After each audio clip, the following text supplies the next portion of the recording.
Welcome back to another episode of Wild California.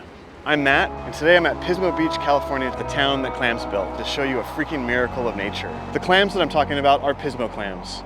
They are an iconic seafood species in California, and a lot of people have relied on them for a long, long time, going back 11,000 years to the Native Americans who lived here, the Chumash people. And although they span 1,000 miles of coastline from Monterey to the tip of Baja, Pismo Beach is the ideal habitat for these species. In the early 1900s, Pismo clams were so prevalent here that you trip over them at low tide. Shells littered the beach everywhere, and these shells were even used by local businesses as currency during the Great Depression.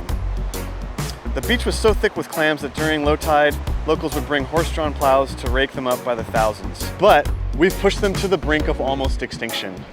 In San Diego, where I live, we hunt Pismo clams, and you can spend hours and hours and hours looking for one legal clam.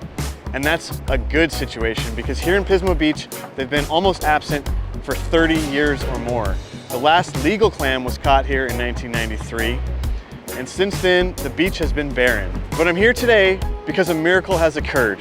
Somewhere around 2016 to 2018, clams were able to reproduce. We don't know where those clams were. We don't know where all this spawn came from, but suddenly this entire beach is loaded with clams. I am probably literally standing on a dozen clams right now. Last night I walked up and down this beach. I dug 100 holes.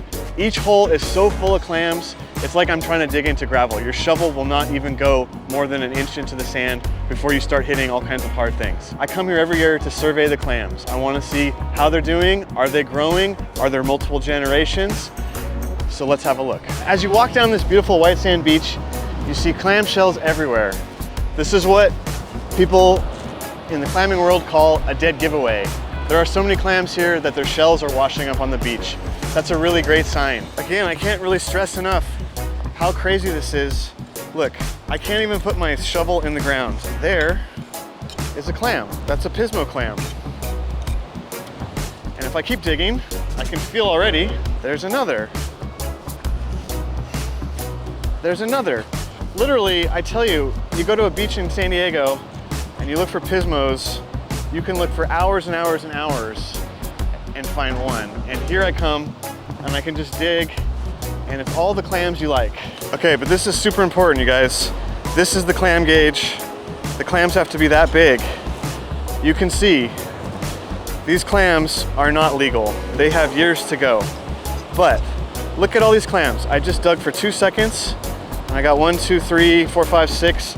And as I'm digging, I can feel there's more in here. So this is fantastic. You know, this is one of those classic Jeff Goldblum, nature finds a way. I hope that you are as amazed by this as I am, because literally these clams were on the verge of extinction, and magically, they're just here again out of nowhere. Now, one thing I'll note is if you look at these clams, they're kind of 2 or 3 different size classes.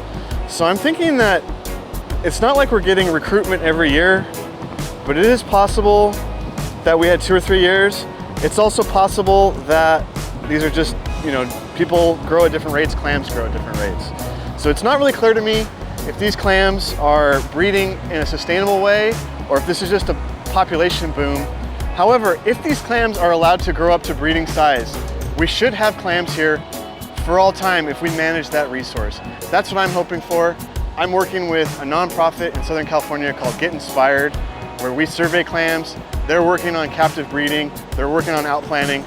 But while we've been doing this work, the clams have started to recover on their own. This is a great, great thing to happen for these clams, for this community, and for all the wildlife that lives here. Okay, I want to give you a little note too. If you are coming down here to get clams, do wait a few years because these aren't ready, they're not legal. And then when you're releasing clams, you can see there's a joint here. That's a ligament that holds the clamshell open, actually. So you want to bury these with the ligament up, just back where you found them. Okay, you put all those back in with their ligaments up, and then you just rebury it. Just so you guys understand, I'm not crazy. I just moved down the beach 20 feet, 30 feet. Look, clam. Literally, all the clams you can want. Again, these are not legal size. Don't come here and poach these clams. I will find you. But rejoice with me. The clams are coming back.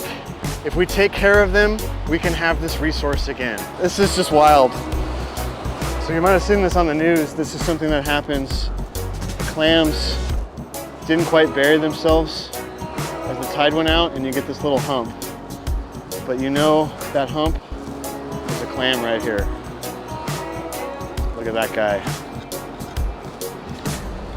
All right, I don't want to disturb these guys too much. I'll just put him back. I also noticed around the pier pylons, you get all of these, each one of these humps is a clam. So they seem to really stack up, and like some of them here, this one gets unburied as the tide goes out. I'll rebury this guy, but each one of these is a clam. This place is just so loaded with clams, sometimes it's actually hard to rebury them. As I'm digging this hole, I can feel clams all around. So we're just gonna put that guy back. Again, hinge up, rebury that. So this is just classic California, this white sand beach, the sandstone bluffs behind me. Over this way is grassy oaky hills, clams, seagulls, beautiful sunny day in January. I just wanted to show you these clams. I'm super excited about them. I'm super excited that they're coming back. I hope we can manage this resource and have these clams to enjoy for a long time. But until they're healthy, I'm gonna keep working on conservation efforts. What I'm gonna do now is just walk along and look for any dry dock clams and rebury them. Like, I'm really trying to do whatever I can to help these clams. All right, so I'm back at home in San Diego where my shell collection is, and I wanted to show you. This is a shell I picked up last year in Pismo. That was December of 2023. Here's the shell I picked up this week in Pismo, January 2024. So you can see the size difference there. And then this is a shell I caught here in San Diego. So the way these things grow, they're an egg, which hatches, and then it floats around in the water column like plankton for about a week, and then eventually settles down into the sand, and that's where it's gonna live the rest of its life. It grows slow at first, and then it starts to grow fast for a while. It'll grow about 3/4 of an inch per year until it gets to about 4.5 or 5 inches. And then it slows way, way down to 1/8 of an inch per year. So if we actually measure these, you can see this one from 2023 is almost exactly 3 inches. That's consistent with a clam that's about 5 years old, 2018-ish, right? So that's from last year. This is from just this week. And I have 3 7/8. So in 1 year, this grew from 3-ish to 3 7/8. That's about consistent, right? 3/4 of an inch per year. Here's the one from San Diego, and I'm gonna call that 5 3/4. So this is a shell that's probably 15, 18 years old. This is what we're hoping for. Hopefully they're coming back. All right, that's gonna do it for this one, guys. Pismo clams. They might be coming back. I hope you're as excited about it as I am. Thanks for watching as always, and I'll catch you on the next one.